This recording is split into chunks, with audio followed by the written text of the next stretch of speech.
Assalamualaikum warahmatullahi wabarakatuh. Baiklah, kami dari kelompok 4 akan mempresentasikan bisnis plan yang telah kami buat, yaitu tentang Mango Sticky Rice. Lanjut.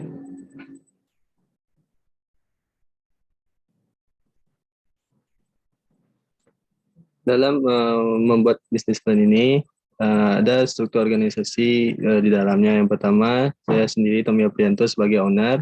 Yang kedua ada Muhammad Jafal Bayaki sebagai financial manager. Yang ketiga ada Lingga Fadil Atila sebagai operational manager. Dan yang keempat ada Rivaldo Jurindra Putra sebagai sales and marketing manager. Adapun latar belakang yang mendasari dari bisnis plan ini, yaitu dalam kebutuhan sehari-hari banyak sekali aktivitas yang dijalani oleh setiap orang, khususnya aktivitas oleh kaula muda. Dengan semakin padatnya aktivitas ini, membuat banyak orang membutuhkan asupan makanan tambahan yang bermanfaat dan menyehatkan tubuh. Perkembangan kuliner dalam hal ini yang semakin bervariasi membuat persaingan bisnis di bidang kuliner semakin ketat, sehingga diperlukan sesuatu yang baru dan berbeda untuk menarik minat para pecinta kuliner. Berdasarkan fenomena di atas, maka sangat cocok dan potensial bagi kami untuk mendirikan usaha di bidang kuliner, yaitu jajanan ketan mangga. Di mana jajanan ketan mangga ini merupakan suatu hal baru yang akan menarik minat para kaula muda. Masyarakat saat ini berusaha mengkonsumsi makanan sehat harus menjadi kebiasaan agar kesehatan terjaga. Hal itu dilakukan dengan memilih makanan alami dan dalam kondisi segar tanpa bahan pengawet. Karena itulah kami membuka usaha makanan sehat yang aman dikonsumsi dan sesuai dengan kebutuhan masyarakat saat ini, yaitu ketan mangga, yang menjadi hidangan utama ataupun hidangan penutup yang terbuat dari beras ketan, mangga, dan santan. Lanjut.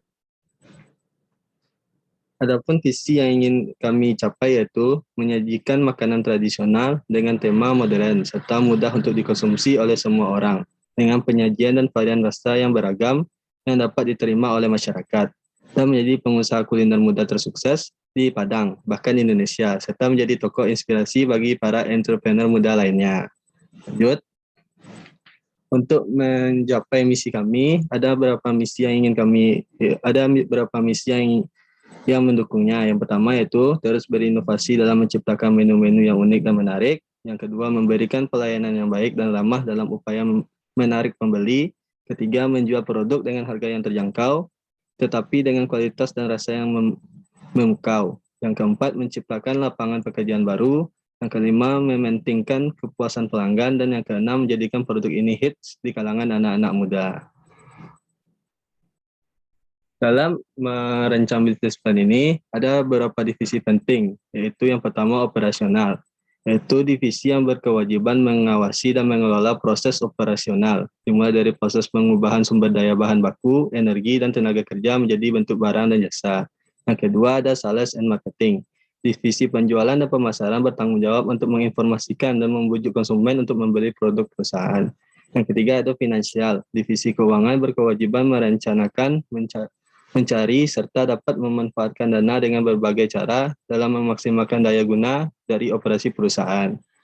Baiklah, itu pembuka dari saya. Selanjutnya saya serahkan kepada Lingga sebagai manajer operasional. Kepada Lingga disilahkan.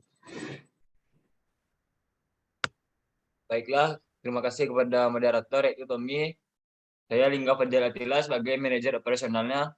Dapat dilihat dari gambar berikut, yaitu bahan baku dari ketan mangga yang akan kami buat, yaitu seperti yang di atas, yaitu ketan putih, mangga, meses, keju, kental manis, dan garam.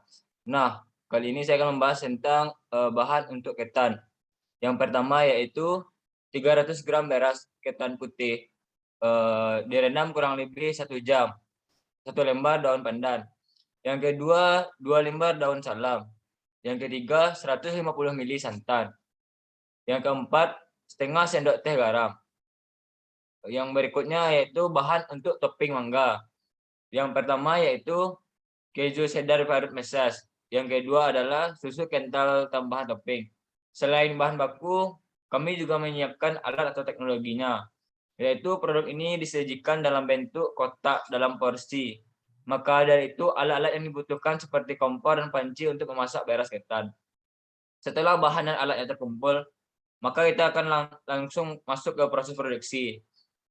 Langkah pertama yaitu cuci terlebih dahulu beras ketan putih yang sudah direndam tadi. Lalu dikukus setengah matang, kurang lebih 15 menit. Siapkan panci untuk merebus. Masukkan santan, daun pandan, daun salam, dan garam. Aduk dan tunggu hingga mendidih. Setelah itu, masukkan ketan ke dalam rebusan santan di atas. Aduk hingga santan terserap dan kukus kembali dengan api sedang sekitar 25-30 menit. Ketan siap disajikan dengan tambahan topping mangga, keju, meses, serta tambahan topping lainnya.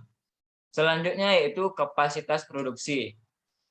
Produk ini akan menyajikan ketan mangga dengan satu porsi ketan dengan topping mangga dan parutan keju serta siraman susu kental manis. Untuk sehari kami akan menjual kurang lebih 50 kotak. Selanjutnya akan saya kembalikan kepada moderator. Baik, terima kasih kepada Lingga sebagai manajer operasional. Selanjutnya, saya serahkan kepada Rivaldo Judinda Putra sebagai manajer penjualan dan pemasaran. Kepada Rivaldo, disilakan. Baik, terima kasih sebelumnya, Tommy. Saya akan menjelaskan tentang penjualan dan pemasaran. Yang pertama, ke target konsumen. Target konsumen dari produk kami ini adalah kalangan pelajar, mahasiswa, anak muda, masyarakat umum, maupun pengguna media sosial seperti Instagram dan WhatsApp.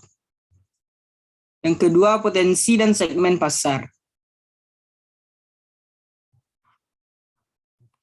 Dilihat dari potensi dan segmen pasarnya, Kota Padang sangat strategis dan cocok untuk mempromosikan produk ketan mangga ini. Yang ketiga, wilayah pemasaran. Daerah sekitar Universitas Andalas yang menjadi pemilihan tempat yang strategis dan memiliki penduduk yang berdominan pelajar dan mahasiswa. Oleh karena itu, kami memilih kawasan sekitar Unan karena menurut kami cocok untuk melakukan pemasaran terhadap produk kami. Next. Adapun persaingan dan peluang pasar. Dari kondisi pasar yang sudah kami tentukan, kami mengedepankan soal cita rasa yang dapat membuat konsumen memiliki daya tarik terhadap produk ini. Adapun kondisi persaingan. Dengan membaca situasi persaingan, bisa dibilang menguntungkan bagi produk kami, karena di Kota Padang sendiri belum banyak yang menjual produk ketan mangga ini. Media promosi. Kami menggunakan media offline dan online untuk mempromosikan produk ini. Lanjut, Pak. Promosi menggunakan sosial media. Menggunakan media sosial seperti Instagram dan WhatsApp untuk memberikan informasi terbaru kepada konsumen dan sebagai sarana review produk dari konsumen. Promosi melalui event. Ikut mendirikan stand jualan di tempat yang mengadakan suatu acara atau kegiatan, khususnya di universitas. Yang ketiga, promosi logo.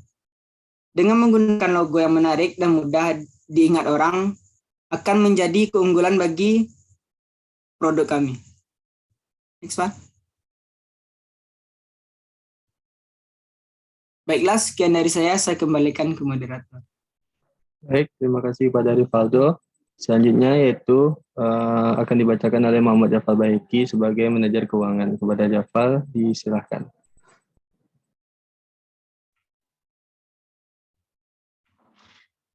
Oke, baik. Terima kasih pada Tommy. Sebelumnya saya dari Divisi Keuangan sudah meminta rancangan anggaran dari setiap divisi yang akan memerlukan anggaran dari untuk pembuatan dari ketan mangga ini sendiri. Dan setelah saya kalkulasikan dan saya saring untuk anggaran yang dibutuhkan, terdapat 4 saya membagi anggaran itu menjadi 4 bagian. Yang pertama, anggaran untuk peralatan penunjang. Dan seperti yang kita lihat di slide ini, untuk jumlah anggaran untuk peralatan penunjang itu yaitu 3.160.000. Selanjutnya yaitu anggaran untuk biaya habis pakai yang berjumlah 1.750.000. Biaya lain-lain berjumlah 719.000 dan biaya perjalanan yang berjumlah 576.000 rupiah, yang harga satuannya yaitu 6.000 dalam 24 kali penggunaan. Mungkin itu saja dari saya, dikembalikan kepada Tommy. Baik, terima kasih kepada Jafal. Mungkin untuk yang terakhir saya akan menyimpulkan yaitu usaha Ketan Mangga yang kami dirikan adalah jenis usaha produk makanan dan minuman dalam skala menengah, menargetkan masyarakat anak-anak, mahasiswa, bahkan kalangan orang tua. Dan juga produk kami ini juga ingin bersaing dan mencapai keberhasilan jika dikelola dan dijalankan dengan baik. Baiklah, mungkin hanya itu yang dapat kami sampaikan. Terlebih dan terkurang kami mohon maaf. Saya tutup dengan wabillahi taufiq wal hidayah. Assalamualaikum warahmatullahi wabarakatuh.